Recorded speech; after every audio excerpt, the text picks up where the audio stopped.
Welcome to The Explainer. Today, we're following the story of a growing grocery chain and their journey from being buried in data chaos to making sharp, data-driven decisions. Honestly, it's a blueprint for pretty much any business that's drowning in its own information. You know the feeling, right? The business is taking off, things are getting bigger, but your data is completely left behind. It's trapped in this tangled, messy web of disconnected spreadsheets, and that kind of chaos, it absolutely paralyzes good decision-making. So, how'd they fix it? Well, they followed this exact four-part journey. First, they had to turn that spreadsheet spaghetti into a real, structured database. Then, they had to clean out all the errors to make sure the data was solid. After that, they started finding the predictive signals hidden inside. And finally, the best part, turning those signals into an actual, real-world business strategy. Okay, let's dive into the first big hurdle, taming the beast that is Excel spaghetti. This is ground zero. This is where the entire transformation really begins. Before they could even think about doing analysis, they had to deal with this. And believe me, it was a mess. We're talking dozens of different files for sales, for products, for stores, and each one had its own set of rules. You'd see dates formatted one way here, another way there. Product categories like produce in one file and fresh produce in another would just drift apart. It was impossible to get a single source of truth. The only way out was to build a proper, structured, normalized database. I mean, this was the move from total chaos to perfect order. On the left, you've got that inconsistent, duplicated nightmare. And on the right, a clean, single source of truth where every single piece of data has a home, ready for some real analytics. All right, here's a really crucial point. Just building the database, that's not enough. That's maybe half the battle. Now you have to make absolutely sure that the information inside it is reliable, that you can actually trust it. And this is the million-dollar question, isn't it? This is what separates a simple data bucket from a truly professional analytics system. Because even when everything looks neat and tidy in a database, there can be hidden errors that can lead you to completely wrong conclusions. The data was absolutely riddled with these hidden villains. Things like missing sales numbers, duplicate transactions popping up, these weird outlier spikes that weren't even real. Each one of these little errors is like a landmine just waiting to blow up your analysis and lead to some really terrible business decisions.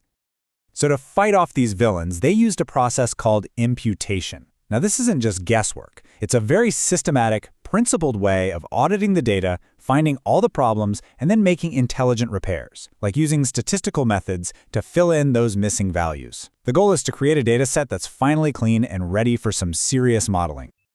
Okay, this is where it gets really cool. This slide marks the turning point. All that incredibly hard work of structuring the data, cleaning the data, it's all about to pay off.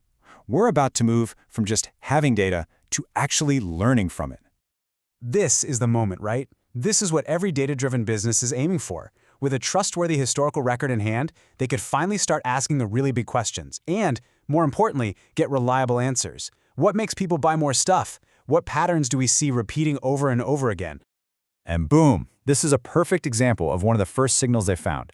It wasn't just some vague gut feeling that, oh, holidays are busy. They could now put a hard number on it.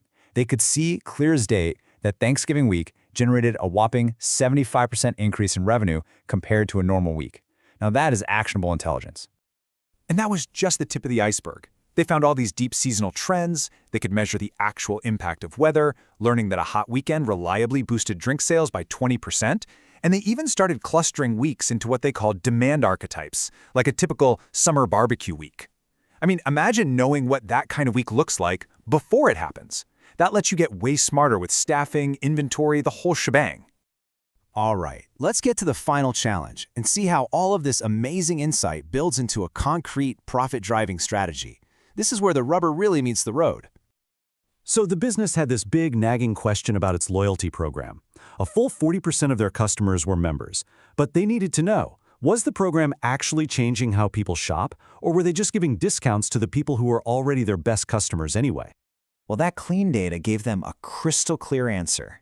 And that answer was a resounding yes. I mean, look at this. It wasn't even close. Members weren't just spending a tiny bit more. Their average basket was 20% larger. They were buying more expensive items, and they came to the store more often. The loyalty program was, without a doubt, working. But they could go even further. They started using the technique called uplift modeling, which let them predict the incremental impact of a promotion on a specific person. In other words, they could start to forecast if offering a buy one get one deal on pasta would actually cause a customer to add a $5 jar of sauce to their cart, a purchase they wouldn't have made otherwise. That's next level. So, when you take a step back and look at the whole thing, you see this incredibly logical path, right? This journey of data maturity. You have to start by structuring the chaos. Then you have to make it trustworthy. Then you find the patterns. And only then can you use those patterns to drive real strategic decisions. Each stage builds directly on the one before it. And this quote just nails it, doesn't it? The whole thing is a logical transformation. You're not just collecting data for the sake of it. You're turning a raw, messy liability into a powerful strategic asset that creates real, measurable value for the business. You know, this entire transformation started with one simple decision: to stop ignoring the data and actually start listening to the story it was trying to tell. Which really just leaves us with one final thought for all of you watching. Your data is telling a story too. The only question is, are you listening?